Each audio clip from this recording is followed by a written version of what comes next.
Good evening, everyone, and welcome to this evening's arts chat. It's so wonderful to see so many familiar faces this evening. I'm so glad that many of you returned for this arts chat with Aakash Odedra. I'm Lana Goliath, and I'm the associate producer at the Arts Center. Many of you know because you've been part of our off the stage events. This arts chat is part of our off the stage series, which also includes community dinners, NYUAD class visits, post-show Q&As, and career chats. And this evening, I'm delighted to welcome Aakash and Gabby Branch, who's an NYUAD student and who also knows Aakash very well because she's done a few workshops with him and classes, and they've worked together previously.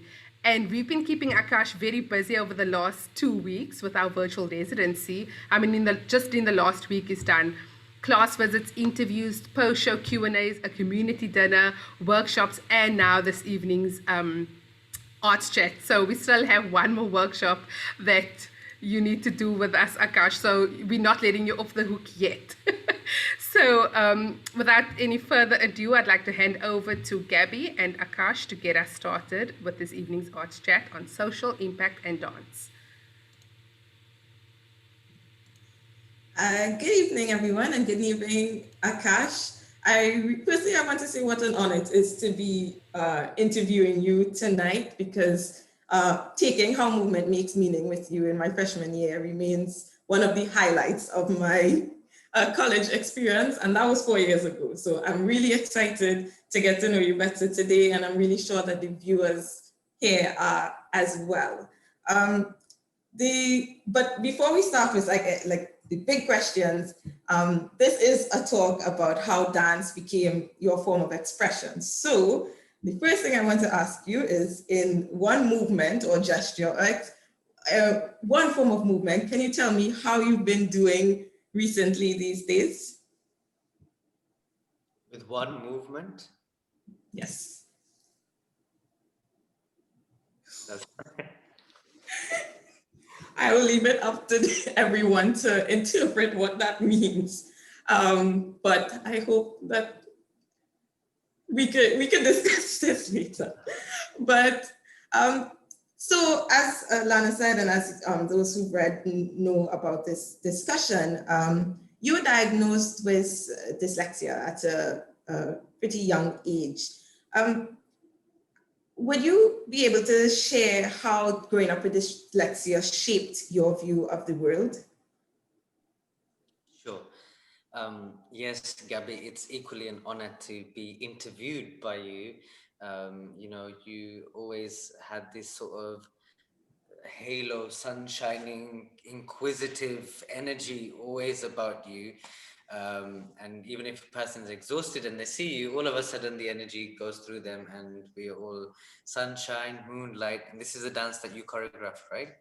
When we went to the camps, right? Yeah. So yeah, thank you very much for this and your energy. Being diagnosed with dyslexia, I think the thing is what used to be frustrating for me as a child was you're always put into this category where you're dumb, which I used to really absolutely hate. Like you're put into a lower set with people who I didn't relate to. For me, dyslexia does not mean you're dumb. They say that the average dyslexia thinks 200 to 4,000 times faster than the average brain. So pen, paper, it doesn't, it can't keep up.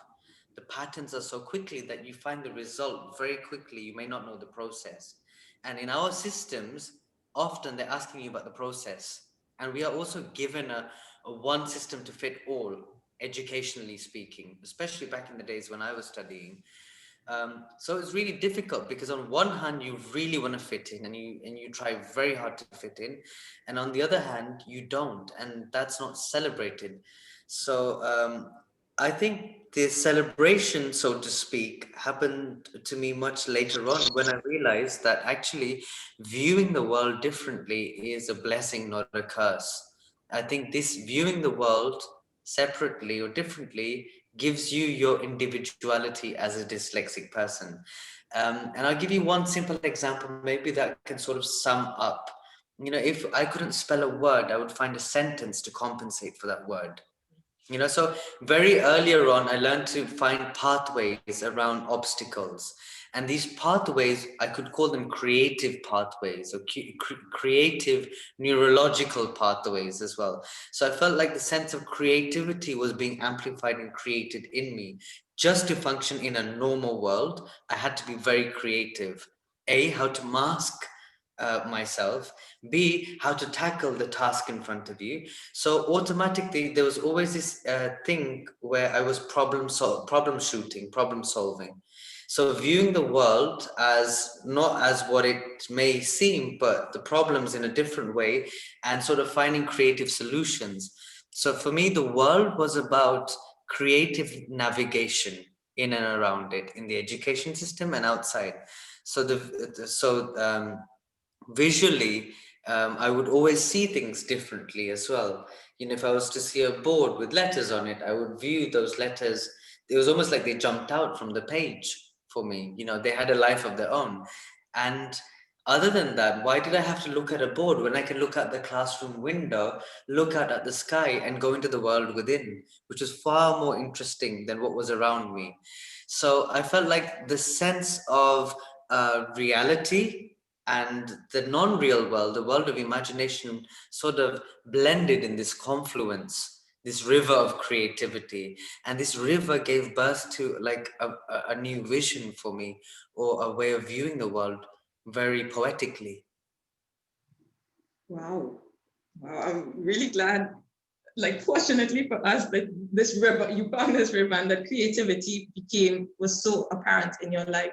And fortunate for you and for us as now. But I'm wondering, has there been a specific moment growing up? Was there a specific moment where this creativity led to dance and the arts in general? And how then did dance and the arts play a role in in growing up in general? Sure. First of all, where's the poster of Je suis at the back of your poster collection? I see all these other fantastic things there, but where's Je suis? I'm going to be sending I you. will get one and I will send it. You have to be an honorable representative of that production which you are part of, first and foremost. Specifically, I think dance for me was always an escape. I danced everywhere. I danced when I walked. I danced when someone was looking at me and talking to me. I danced when I picked up a glass. I danced when I opened a door, when I turned the door handle. Everything for me was choreography and dance, because this was the interlink for me between the world within and the external world. It was what sort of wrapped the ritual in realism together for me. And there was many points where I know that when the language which I felt limited me, because at home I had the option of speaking Gujarati, Hindi, English, Kathiawadi, but in school we spoke English. And there was a limitation, because with each language there's a beauty in expression, in certain words and phrases that can't be translated, and I feel like it gets capped. And with dance, I felt like the limit opened up, because here we are expressing the sense of soul, the sense of energy, and we're externalizing it. So for me, like, dance became my little oasis, my bubble, my escape from the world around me, which felt so mundane. And here I could explore a universe where there was no need to express in a literal sense and analyze in a logical sense. There was no logic. And this lack of logic in the world of dance gave me the opportunity to celebrate this lack of logic that I functioned in. There's many specific times where I found very interesting, where, especially relating to Mama, there was, I had always felt my name as Akash, Akash, with one A. But even though I flicked through my passport a million times, I never noticed that there was another A in my name. So my name is actually spelled Aakash. And it was only at the age of 21 that I realized that. Just to know that you went through your whole life, and you didn't spell the most basic fundamental part of your own identity correctly. That was weird. But what was more weird was when I found that A, it almost felt like I found a sense of control.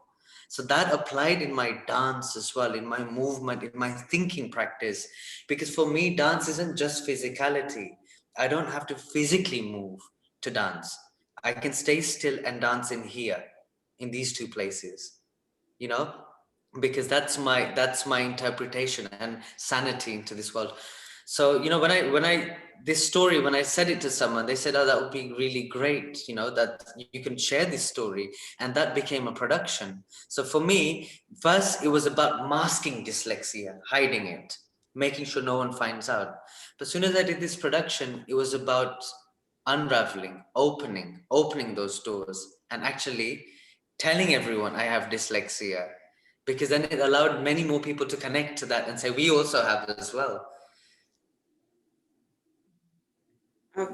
Hearing you speak, I'm having a bit of cognitive dissonance because I can't imagine a young Aakash, a little Aakash who felt limited by English or by words. And so I'm just wondering, is there anything you wish you can tell your younger self now after like these years of you wish you can tell them whilst they're now discovering this creative process and learning how to deal with all this?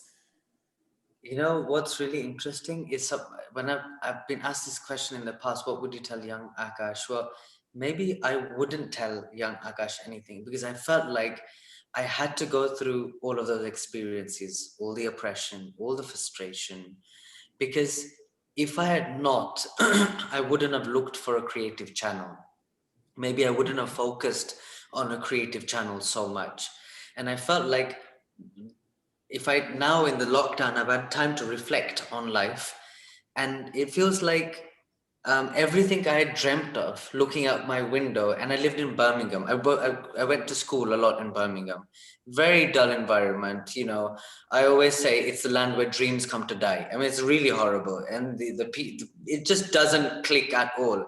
So when I used to look out the window and I used to look at the sky and the industrial thing around me, I used to think this does not match this. And I always used to feel there has to be more to life than this. This was always my thing. That's when I decided at the age of 15 to pack my bags and say, I'm going. I said to my grandmother, because she raised me, I said, okay, I'm leaving. And of course she was screaming, a 15-year-old, where are you going to go? I said, no, I want to go to India. I want to use life as my university. So if it wasn't for all of that hardship, I wouldn't have said, no, I'm going to break and I'm going to try something and go further. So I think in one way, I don't want to spoil young Aakash's experiences, as harsh as they were, because these are the tools that I'm going to use to relate to humanity going forward. Great. And these experiences have since then have led to so many beautiful pieces like Samsari, #Je which if you haven't got the chance to watch, it's available at the Art Center until Thursday, and MoMA is available until Wednesday. So do check it out. #Je I had the privilege of seeing it in person. It's amazing. So do watch it. And so many other brilliant pieces. But my question then would be, how do you have a specific artistic process that you've developed since then? Or is there a process that you turn to when creating all these pieces? You think you have, but you never have. For me, anyway. You think, okay, this for the next one, I think I've nailed it. I know what I'm gonna do, and you do that, and it doesn't work, because the creative process and productions are a reflection of life. You can never really plan. Who planned lockdown 3 years ago? Who thought that I was touring 48 countries in 6 months? Who thought all of a sudden life would just stop and this would be it? And for me, this is the same in productions as well, that often I wish I had a formula. I've seen choreographers who are incredible. They write things down, everything is laid, and this time this happens, and it's all like everything is created and that's enough. But for me, I feel like it's never enough. Like I feel like it's a glass that no matter how much you fill, there's always a search which pulls me deeper into this sort of whirlpool. I don't know where it's going. And I think my process is chaos. It's responsive. So you were there during Je suis time. And I'll tell you, it's similar in that way, it's similar. because it's responsive to what's also happening as well. So I'm skipping between what's going on in the mind, trying to translate, people not getting it, then trying to, trying to take the music and marry things. Because my idea always in working creatively is to connect these perspectives, the musical perspective to the dance to the theatrical experience, that to the lights.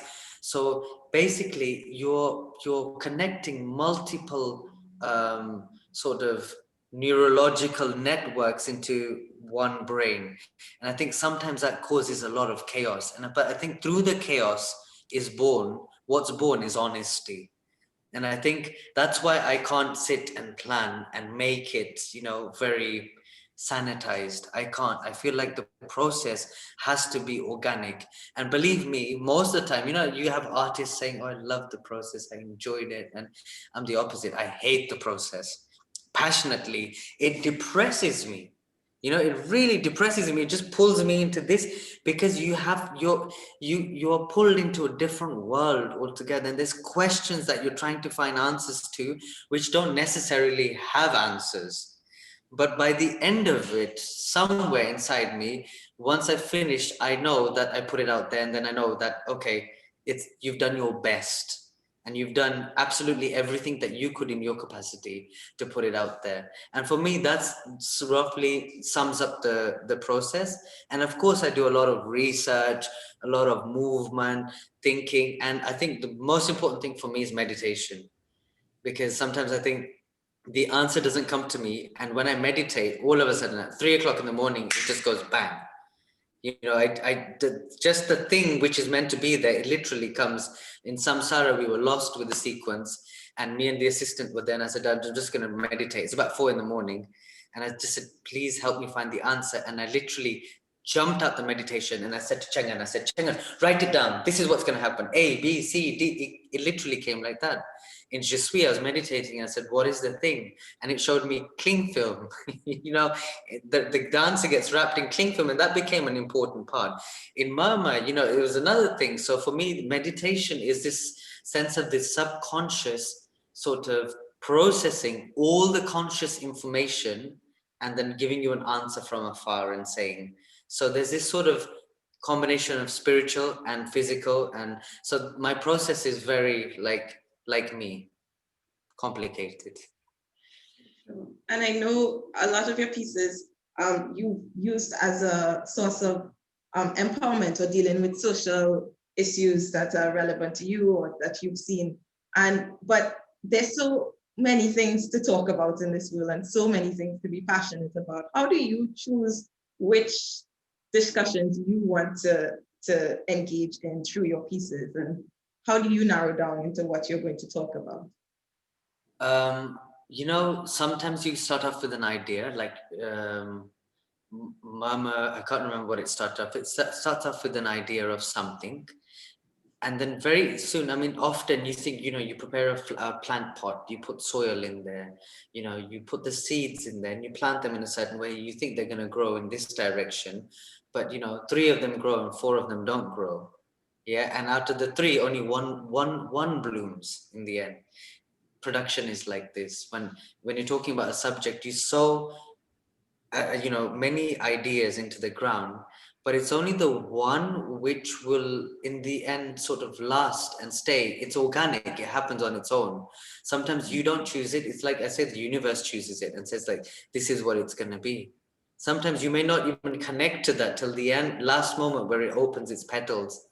And I feel like it sounds a bit cliche, but I feel like I'm guided towards where I'm supposed to go. I'm always looking for signs, always looking around me, the seen and the unseen. And I'm quite like superstitious and spiritual in that sense. I feel like I'm walking around and I see more normal people see a pigeon flying past, but if I see one flying past in a certain time, I would just start piecing my own puzzle together. This is what this means. And there's a white feather which has appeared, and this is what this.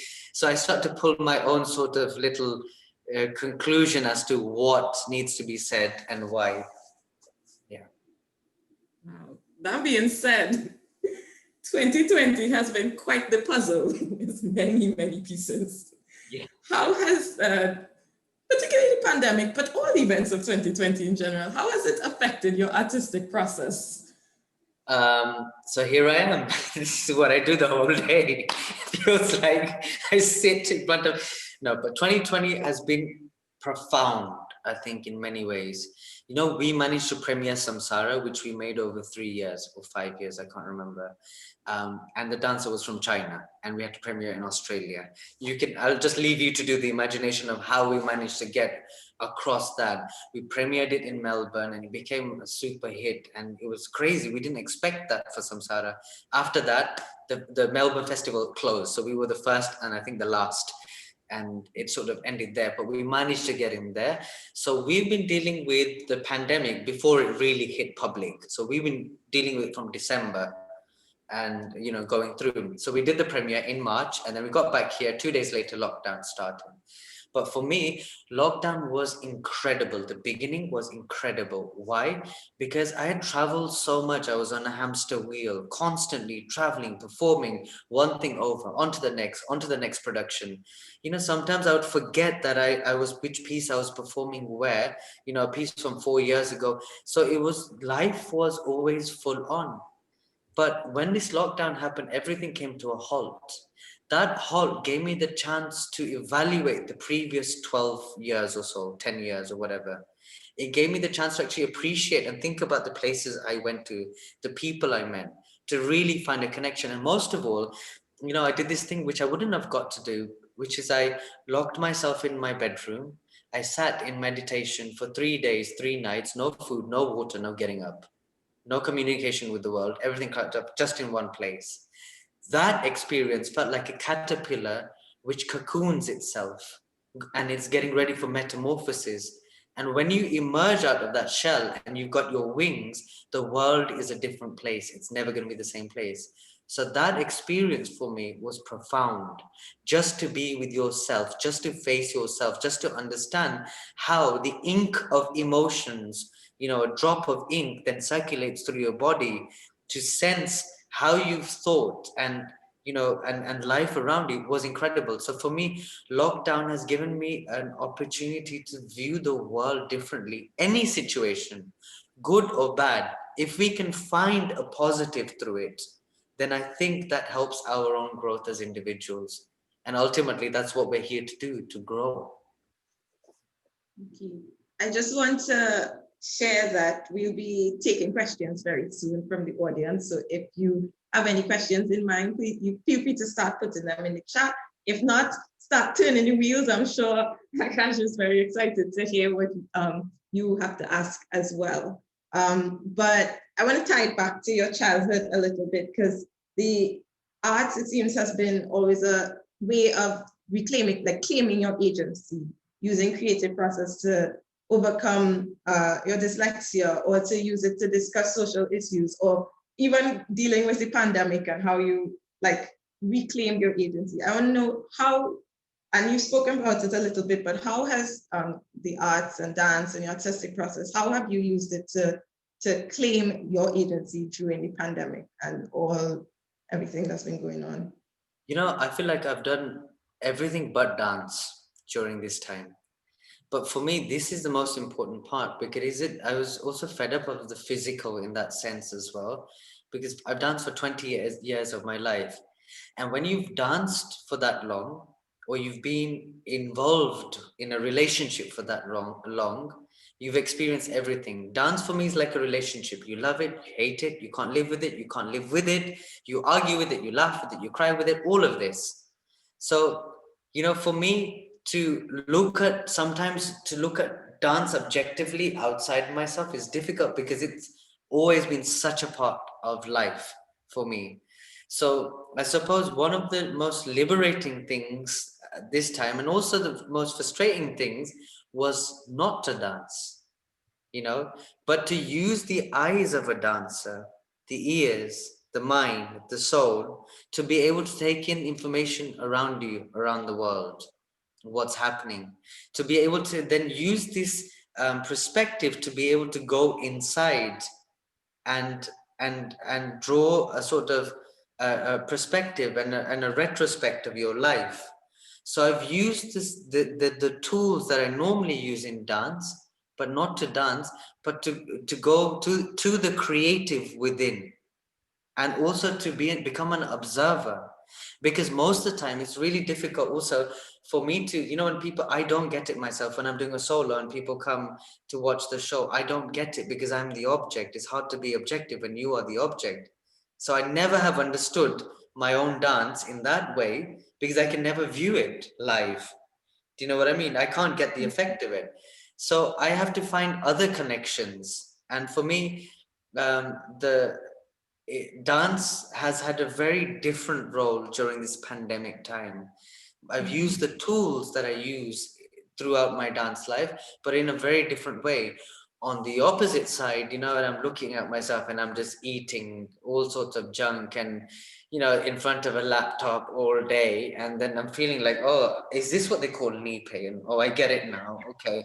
And you're like, oh, I'm aging. There's like 15 more white hairs. That's when you think, okay, maybe dance did keep me, fresh and you can sometimes think, they say you appreciate something when you've lost it. I haven't lost it. I'm on separation at the moment, but I think you learn to value each other more when you're separated from one another. So I think it was important. I think this sort of time, this stillth was important. And it was important also not to dance as well. And I think by the time I do Samsara, it would have been 17 months since I've done Samsara, and we only did it for the premiere. So there's going to be a lot to catch up on when we get back into dancing, if we get back into dance. Yeah, that makes me really curious. Like, given the shift of like your relationship with dance and like not dancing and dancing, using tools, what's in store for the future, the near future? What's in store for Aakash Odedra post-pandemic? What should we expect? Change is the only constant in life. That's the only thing we know. Predicting the change is one thing, but sometimes we can allow ourselves to dream.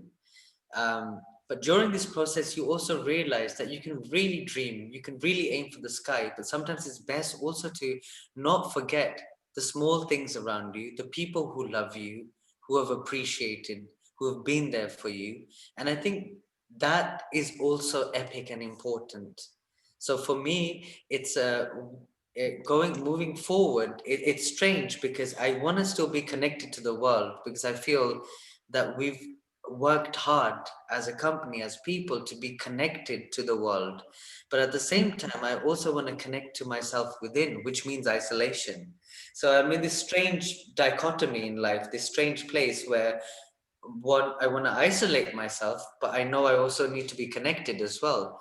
So in terms of the future, I know the world is changing. We are changing. You would never have caught me dead in front of a computer this long ever, unless I was watching The Crown on Netflix or some drama or some rubbish like that, or some documentary. So I think it's really interesting how now this is shaping the world, and how we've got to now translate our physical world to connect to one another through the screen. How do I make you feel like I'm there touching you on the shoulder? That's my next thing. How do I make you experience it? How do I experience where Gabby is, to see her a gleaming smile in front of me in Rio? Like, there's all these things. There's another 100 questions that are already born from this pandemic. And I think that's going to be the next exploration. If this is the new normal, hey, let's just embrace it and find a pathway and a way and a loophole that we can connect to each other. So I have a question that I'm kind of just pulling in now, because you talked about the future being uncertain, but one can dream. So has there, or is there now, or has there been a dream project that you want to make a reality, that you haven't yet? And if so, what's stopping you, and when will we see it? Yeah, there's a few.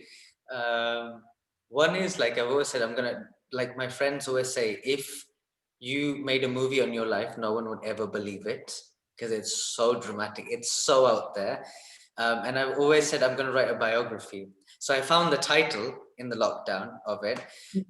So I thought, okay, maybe I start to jot down things in life, what have happened, and the journey. The other thing is my close friends. I mean, my best friend used to live here. He lived here for 2.5 years with his wife and his son in my house. And there's about 5 of us, so we're very close, but where everything is funny, like everything is a joke. And we're more like you would never, we're all soloists, like we all do solos and stuff. You would never ever put us off stage and on stage. You wouldn't put the two together. But we always come up with these crazy scenarios. So I would love to create, we've always said the area which we live in, the postcode is LE4. So I've always wanted to make a comedy on LE4. LE4 is Leicester, the area where we live. And it's like India outside of India, but it's a hybrid version of India. So I've always wanted to do some comedy sketch or something around this area and the people who it relates to. So there are things that I have become a bit more brave and I want to do. And I mean, there's been explorations about fashion that I wanted to always design some sense of clothing because I love designing things, architecture, I love doing photography. These are the other things that I haven't put out there so much. So now there's a sort of weave of those ideas and things that I used to dabble in, but now making them a reality and a part of today's life. So all these sort of mixes of crazy things, and who knows, you never know what comes out of it. All we have to do is try and put the effort. I'm really, really excited to see. I'll be following closely. And another question just came to mind because I was thinking of, I was actually looking at some questions. I was thinking of back at when we were taking class together and we were focusing a lot on like social impact. And I know you've done a lot pertaining to social impact, but I became curious. I want to know, how has social impact and dance, how has it translated online recently? It's interesting to see the graph of it. You know, there was this whole boom, and then it was insane. Especially if you were a dancer and all your friends were dance connected.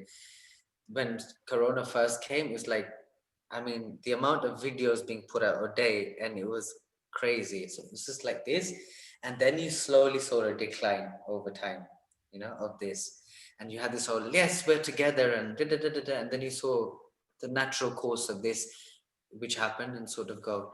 So I think now in terms of impact, you know, it's something that I have to, we are adjusting to like second by second, minute by minute.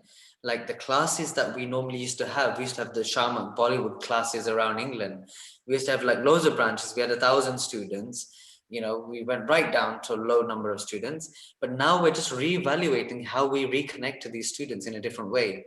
Not all face-to-face classes are going to be possible, but that it doesn't become about, oh, you know, online is second best, but online should be just as good as face-to-face. How do we create now this sort of environment where online is just as good? You want to come to it. So it's about reinventing, recalibrating, and rethinking how how your thinking now will translate and impact through the medium of, you know, this online platform now.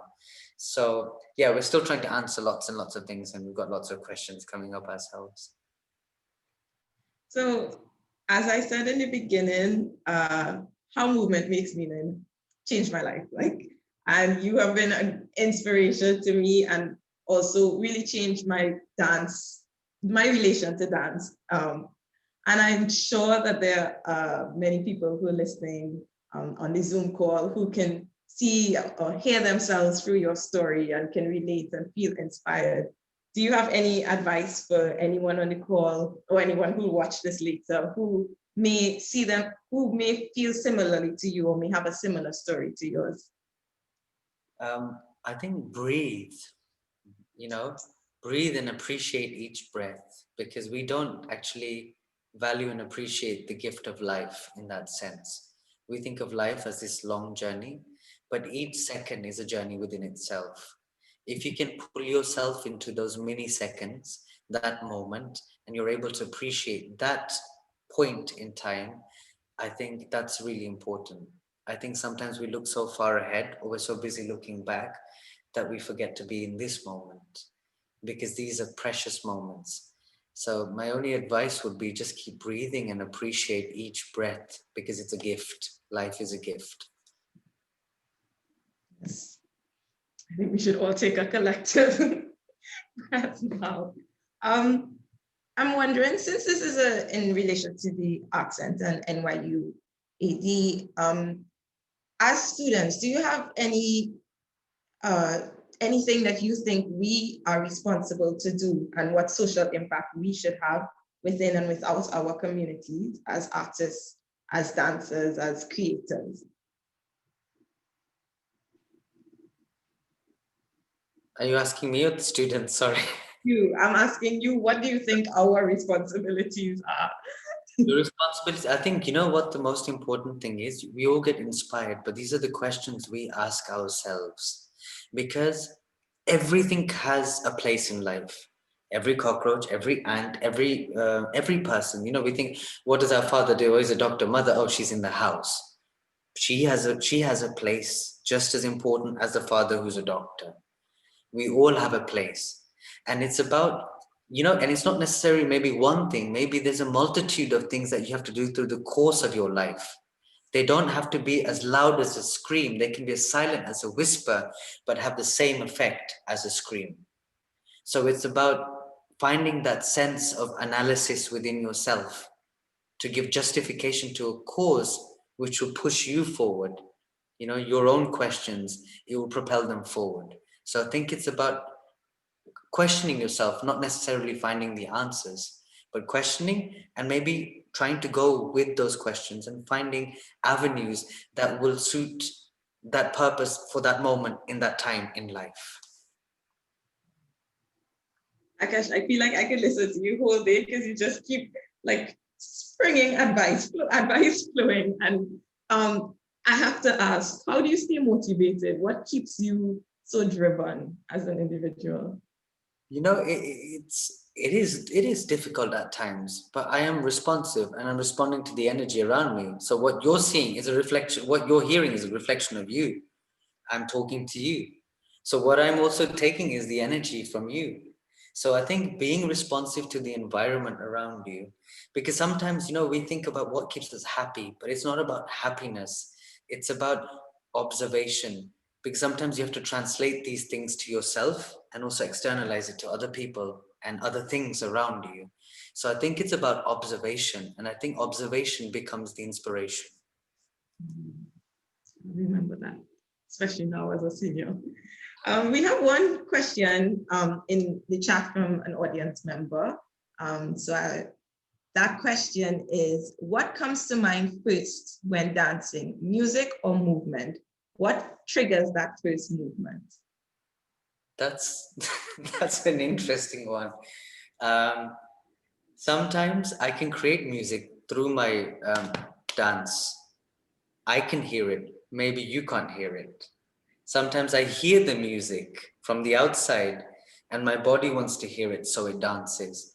So it depends for me on the situation. Sometimes I feel like there's music that is created internally inside me that I feel like I'm dancing to.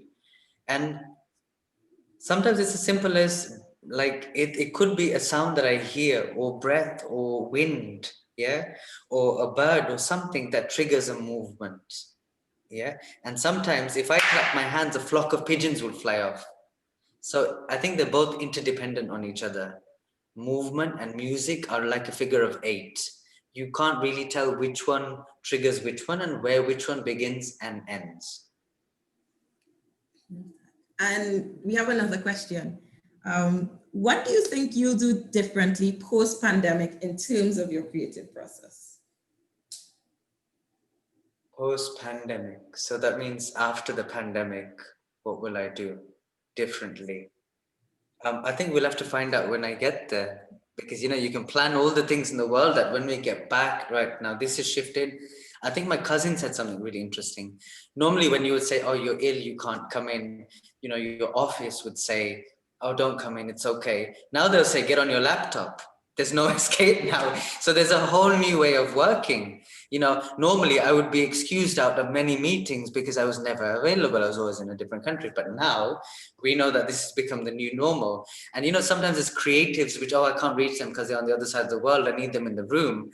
But now this is becoming sort of relatable. So I think now the opportunities to reach out much further and deeper into darker crevices and places where there may be people who you've never ever heard of is far more. So I think I would love to explore that. And post pandemic, if it ever happens and we're there, I think I would love to shut my in another way, contradiction, shut my laptop and just put it away and just go, just go and travel into some unknown place and get lost and experience life with people who I don't know. And I think just learn to like appreciate the environment more around me rather than, here we go, here's a production, there's a show happening today. And, so I think that for me is something that I want to embrace going forward.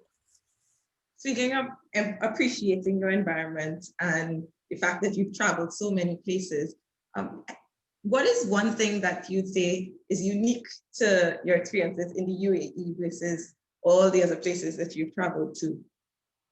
One thing that is unique to the UAE, to Abu Dhabi, that you haven't seen or had the chance to appreciate anywhere else.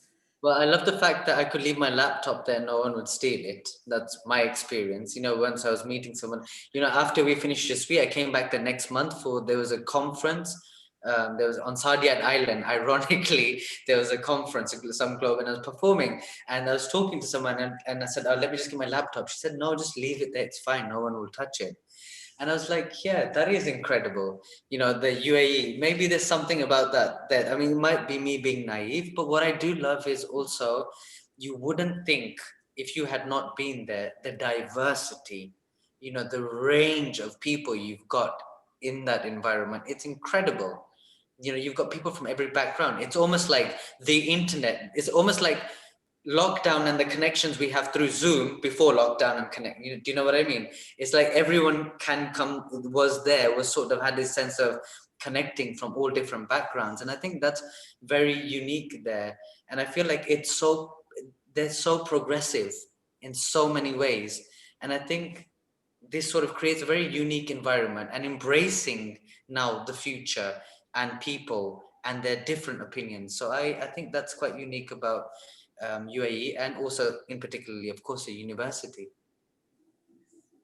We love it here and we love having you here. We have two more questions. So the first one, I'll ask you one at a time. How do you interpret objects into your dance? For example, in Murmur 2.0, you interpreted fans. Did they symbolize something you experienced in real life?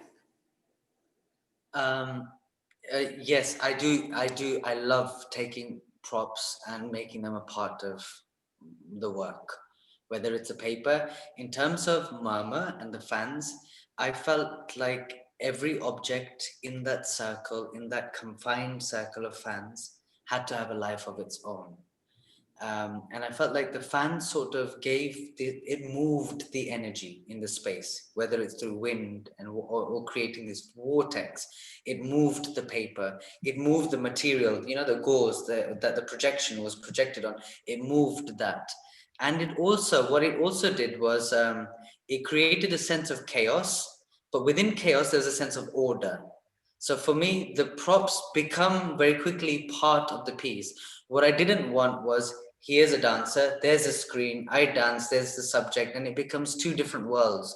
I wanted it all to integrate. So anything I do, I want to integrate within the fabric of that prop, that object, and make it a part of the piece and the story, so to speak.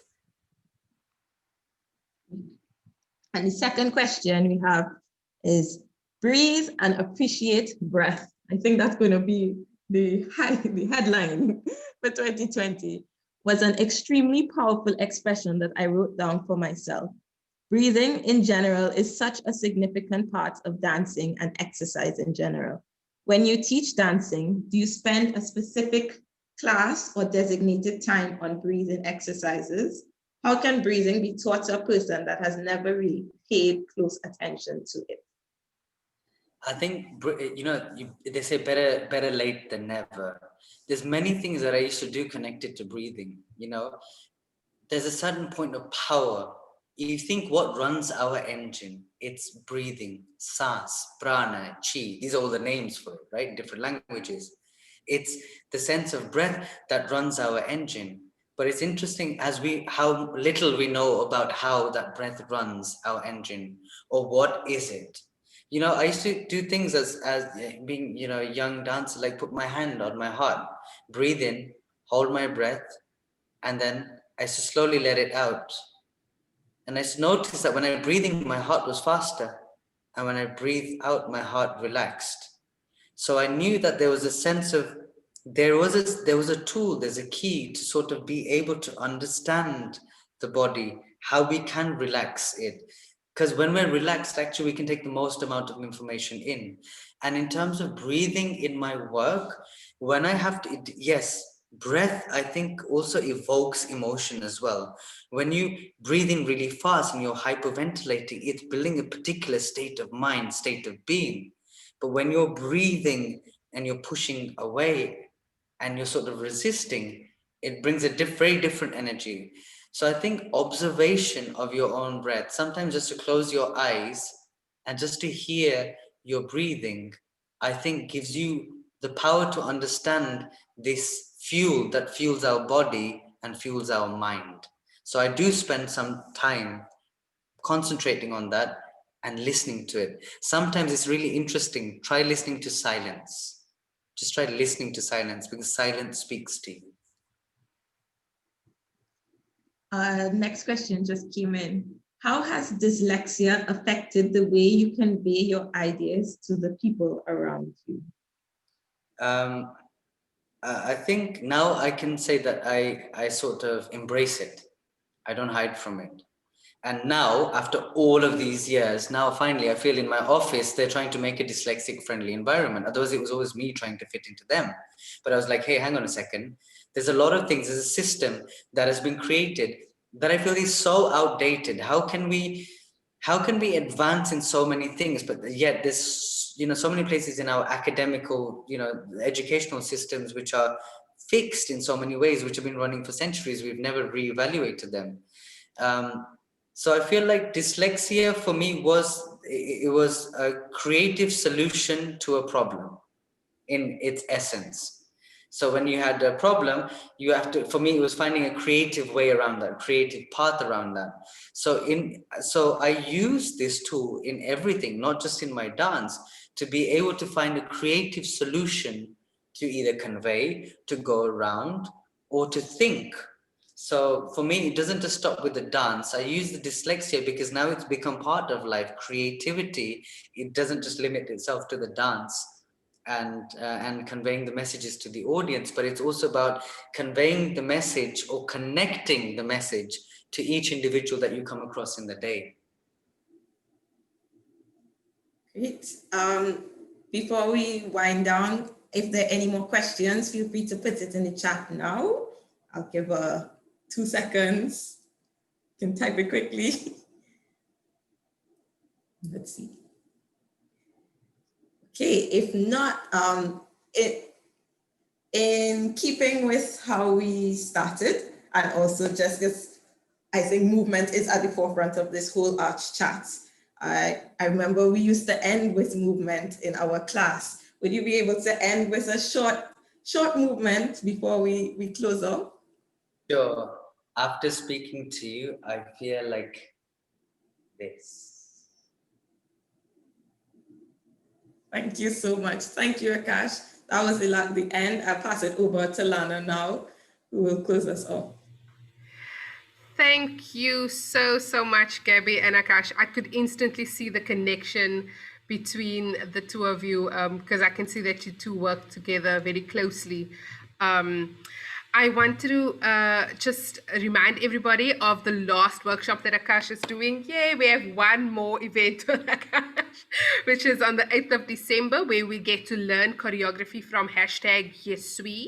So please, Bayat posted the link to register into the chat. So please go on there, visit our website and sign up for that workshop. And then also just another reminder, if you missed the stream of Murmur 2.0 and #YesWe, you can go onto our Facebook page. The videos are there until this Wednesday and Thursday.